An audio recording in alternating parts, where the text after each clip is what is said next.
নমস্কার, কেমন আছেন সবাই? অর্পিতা ডেইলি লাইফ ব্লগে আমি আপনাদের সবাইকে স্বাগত জানাই। ছাদে আজকে এসেছি ওপরে, কারণ একটা সকালবেলা একদম ছাদে উঠে চলে এসেছি। মেঘটা কেমন করে আছে জানেন তো? কি আসবে জানেন তো? রেমাল। তা রাত্রিবেলা শুনলাম মায়ের কাছ থেকে যে খুব বৃষ্টি হয়েছে, কিন্তু আমরা কিন্তু কোনো টু শব্দটাও পাইনি। তা সকালবেলা ওই জন্য ওপরে চলে এসেছি। হাওয়া তো ভালোই দিচ্ছে, জানি না কি হবে আজকে, একটা টেনশন। আমফানের টাইমের একটা আমার অভিজ্ঞতা আছে, তো কী বলবো আপনাদের। তাই ওপরে ছাদে ওপরে এসে গাছগুলোকে আমি সব কালকেই বলেছিলাম বিকালবেলায় যে আমাদের যে গাছ টাছ পরিষ্কার করে বা রাখে, তাকে বলে গেছিলাম যে তুমি সব ঠিকঠাক করে রেখে দাও। তো এখন সকালবেলা এসে দেখি ভালোই বৃষ্টি হয়েছে, জল চারদিকে জমে গেছে জানেন তো। আর এদিকে প্রত্যুষকে আমি ঘুম পাড়িয়ে দিয়ে গেছিলাম ওপরে, ও এখনও ঘুমাচ্ছে। ওকে এখন ওঠাবো না, আমিও একটু যদি পারি একটুখানি রেস্ট নিয়ে নেবো, এত সকালবেলা উঠে লাভ নেই। আমাদের হেল্পিং হ্যান্ডটা এসেছিলো বলে আমি উঠে পড়েছিলাম, তাই দৌড়ে গিয়ে দেখলাম। আর আজ সকাল সকাল এক জামা কাপড় কেচে শুকাতে দিয়ে দিয়েছি। যদি এবার 2 দিন ধরে 3 দিন ধরে বৃষ্টি হয় না, এই জামা কাপড়গুলো শুকাবে না। তাই সকাল সকাল কেচে শুকিয়ে দিয়ে ঘর ধরে কাজ, মানে ঘরে যেসব কাজগুলো ছিল সেরে ফেলেছি। আর সেদিনকে আপনাদের বলতে ভুলে গেছিলাম, এখানে যে আমাদের এই ঘরে তো আমাদের মন্দিরটা আগে থাকতো, তা ওই ঘরে শিফট করে দিয়েছি। কারণ এই ঘরে না প্রত্যুষ না পুজো দিতে ঠিকঠাক দেয়, না একটুখানি ধূপ ধুনো কিছু ভালোভাবে দিতে দেয়। তাই জন্য আমি ভেবেছি ওই ঘরে থাকবো, ঠাকুর এখন ওই ঘরেই রেখে দিয়েছি। আর এখানে খাটটা নেই তো অসুবিধা এত হচ্ছে। দেখেছেন কেমন হাওয়া হচ্ছে, যে মানে সকাল সকাল মেলে দিয়েছি তো তাড়াতাড়ি হয়তো শুকিয়ে যেতে পারে। আর একজন উঠে গেছে, তা বলছি তো তুমি কি খাবে, ব্রেকফাস্ট কিছু করবে? তা বলছে দাও। আর গুড মর্নিং বলতে বলছে ঘুমিয়ে ঘুমিয়ে গুড মর্নিং। ও শুধু ওর মাথায় ঘুরছে রেমাল আর রেমাল। তা ও শুধু ওরও মানে আমফান যখন হয়েছিল তখন একটা আলাদা অভিজ্ঞতা, আর এখন একটু বড় হয়েছে এই জিনিসটা বুঝতে চাই যে কী জিনিস বা কেমনভাবে আসে ঝড় টর, এই নিয়ে খুব গবেষণা করছে। গুগলকে প্রচণ্ড পরেশান করে ছেড়ে দিয়েছে আমার ছেলে। তো যাই হোক, সকাল সকাল তো উঠে গেছে, ব্রেকফাস্ট টেপার করিয়ে ওকে তাড়াতাড়ি খাই দেবো। আর কখন শুনেছি তো নাকি রাত্রির 11টা থেকে 1টার মধ্যে পড়বে, বাংলাদেশে কোন এরিয়ায় পড়বে। আর সকালবেলা একটুখানি বাজারে গেছিলাম, বাজার হাট করে নিয়ে রেখে দিয়েছি। আবার রাস্তাঘাটে যদি বৃষ্টিতে বলেছে 200 মিলিমিটার জল বৃষ্টি হবে, মানে জল জমবে। তাই সকাল সকাল উঠে বাজারেও চলে গেছিলাম, বাজার হাট করে নিয়ে চলে এসেছি। আর একটুখানি মাংস নিয়ে এসেছি, আর অল্প একটু চিংড়ি মাছ, আর একটু ছোটো ছোটো পিস করেও আমি নিয়ে এসেছি, চিলি চিকেনের পিস করেছি। একটুখানি ঘরে থাকবো, বৃষ্টি বৃষ্টি হলে একটুখানি খেতে দেখবেন টুকটাক খেতে ইচ্ছা করে, তাই বানিয়ে বানিয়ে একটুখানি খাবো আর বিন্দাস আনন্দেতে থাকবো। চিংড়ি মাছগুলো বেশ বড়ই দিয়েছে দেখুন, একটুখানি এই ভাবছি একটু চিংড়ি মাছের মালাইকারি করব। পরিষ্কার করে একদম চিংড়ি মাছগুলোকে ক্লিয়ার করে নিচ্ছি, কারণ একটুখানি আবার আমার প্রত্যুষে আবার তো জানেন তো চিংড়ি মাছ বা বেগুন আলু বেগুন খেলে বা কোনো কিছু যে টমেটোও খেলে ওর অ্যালার্জি বেরিয়ে যায়। তাই ভালো করে পরিষ্কার করে রেখে দিলাম এইভাবে চিংড়ি মাছগুলোকে। আর অল্প একটু বললাম না চিলি চিকেনের পিস করেছি, এই চিলি চিকেনের পিসগুলো করে ভালো করে ধুইয়ে বক্স করে রেখে দিলাম। যখন যেমনি পারবো রান্নাগুলো করব, একসাথে তো করতে পারবো না, একভাবে আলাদা আলাদাভাবে রান্নাগুলো করব, চেষ্টা করব। বাইরে যা হাওয়া হচ্ছে, মানে গাছগুলো দেখেছেন এদিক থেকে ওদিক হচ্ছে, পাতাগুলো মানে এক জায়গায় স্থির নেই। আর মেঘটাও খুব কালো করে করেছে, যে বোঝাচ্ছে বলুন যে আজকে রেমাল একটা টর্নেডো আসছে। আর এখানে রাইসটাও বসিয়ে দিয়েছি, আজকে রাইস আর সেদ্ধ ডাল বানাচ্ছি। রান্না অত বাজার করেছি ঠিক কথা, কিন্তু রান্না আমি খুব একটা কিছু করব না। মা রান্না করে পাঠিয়ে দিয়েছে ভাইয়ের হাতে, একটু মাংস করেছে, যেহেতু আজকে সানডে মাংস তো কম্পালসারি হয় আমাদের বাড়িতে। তা মা মাংস করে আজ পাঠিয়ে দিচ্ছে, ওই দিয়ে আজকে রাইস খাবো, রাত্রিবেলা রুটি রুটি কিছু একটা বানিয়ে নেবো। আর বাজারে গেছিলাম, সব সবজিগুলো ধুয়ে একটা সাইডে করে রেখে দিয়েছি।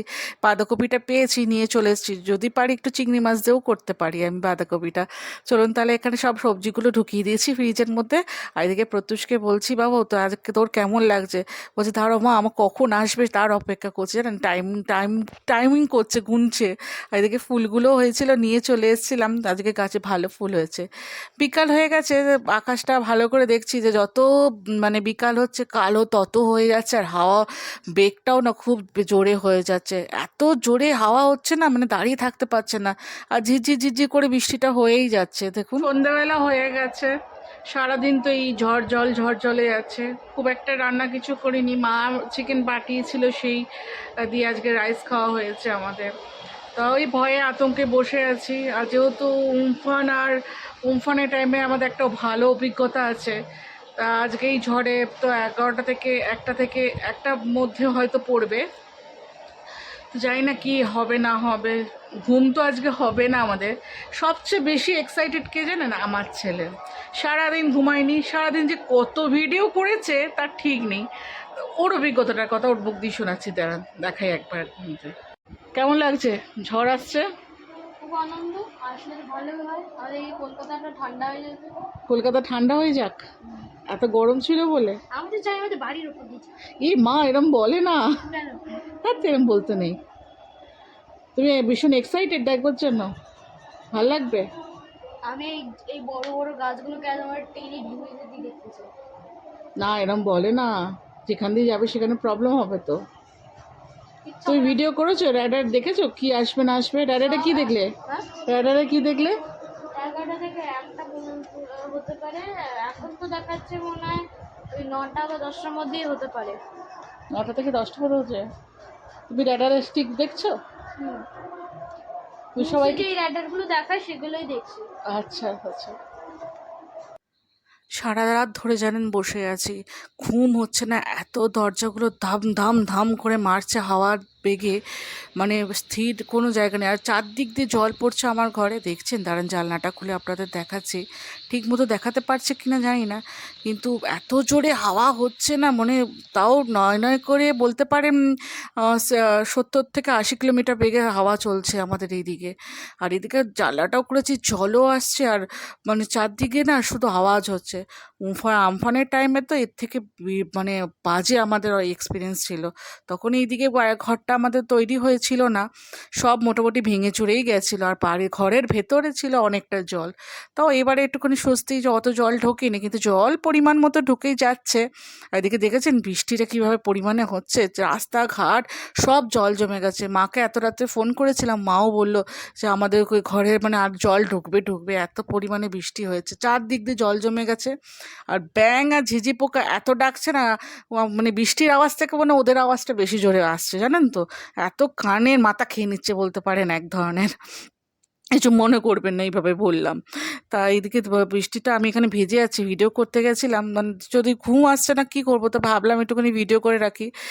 চলুন তাহলে একটু শোয়ার চেষ্টা করি। আর এদিকে দেখেছেন জল, চারদিক দিয়ে জল পড়ছে, আমার এসির ওখান থেকেও টপ টপ করে জল পড়ছে। আর ওই দরজা থেকে যা আওয়াজ আসছে না, প্রত্যুষকে তো তাও ঘুম পাড়িয়ে রেখেছি, আমি উঠতে দিচ্ছি না, অনেক লেটে ঘুমিয়েছে ও। এই মানে তাও ডাকলাম তো উঠলো না খুব একটা।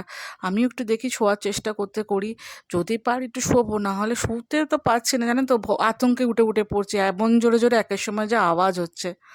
তারপরে আবার উঠলাম, উঠে মানে ঘুমাতে গেছিলাম, কিন্তু আবার দেখি জোরে জোরে আওয়াজটা হচ্ছে। আর এদিকে দেখছি 4:30 বাজে, ঘুম হচ্ছে না একদম। উঠে আবার দেখতে এলাম ঘরে যে বৃষ্টি কী পরিমাণ, যারা জল দেখেছেন এই যে সব স্লাইডগুলোতে জলের জল হয়ে গেছে চারদিকে।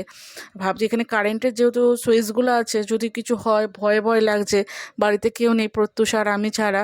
আর এই দরজাগুলো থেকে না ভীষণ জোরে আওয়াজ আসছে, তার একটুখানি দরজা খুলে মানে জানলাটা খুলে দেখাচ্ছে কী পরিমাণে হাওয়া হচ্ছে।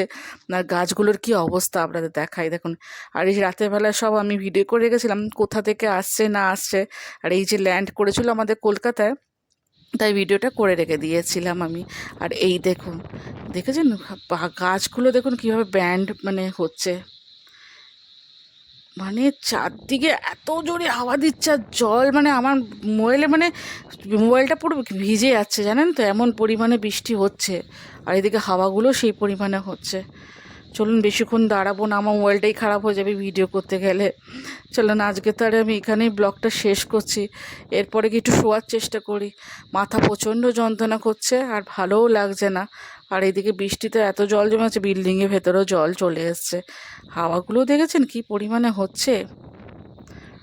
থাক তাহলে হোক, যেমনি যা হবে হবে, সকালে দেখা যাবে কি হবে না হবে। মাদেরও ফোন করিনি, আর হয়তো একটু শুয়েছে ওরা। চলুন তাহলে আজকে ব্লগটা এখানেই শেষ করছি। আর অর্পিতা ডেইলি লাইফের ব্লগ যদি ভালো লেগে থাকে তাহলে প্লিজ লাইক কমেন্ট শেয়ার আর সাবস্ক্রাইব করে দেবেন একটুখানি। 2টো থেকে বসে আছি, এখন সে প্রায় 4:30 বাজে, একটু ঘুমাইনি। দরজাগুলো এত ধুম ধুম ধুম ধুম করছে না, ঘুমাতে পারছে না। বাইরে এতটা হাওয়া চলছে না, তার মধ্যে দরজার নিচ দিয়ে না স্লাইড দিয়ে জল আসছে ঘরে। আর ওই ঘরটা তো ভীষণ মানে এসির ওখান থেকে জানি না কীভাবে জল আসছে। একদম না ঘুমাতে পারছি না বসতে পারছি, এত দুমদুম করে মারছে না, মাথা আর কান যন্ত্রণা হচ্ছে। প্রত্যুষকে তো ঘুম পাড়িয়েছে, ওকে আমি এখন ডাকলাম, দেখি উঠছে না। দুটো, চারটে, পাঁচটা, ছটা অ্যালার্ম লাগিয়ে বসে আছে। ওর অ্যালার্মগুলো এখন বন্ধ করলাম, আর আমি এখানে তো বসে আছি চুপচাপ। দরজাগুলো একবার করে এসে দেখে যাচ্ছে যে কি প্রবলেম হচ্ছে না হচ্ছে।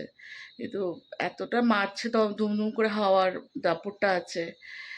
জানি না এখনো পর্যন্ত কি হবে। আমার দুটো জানেন জামা বাবু মেলে রেখেছিলাম, তুলতে ভুলে গেছিলাম, কোথায় চলে গেছে জানি না।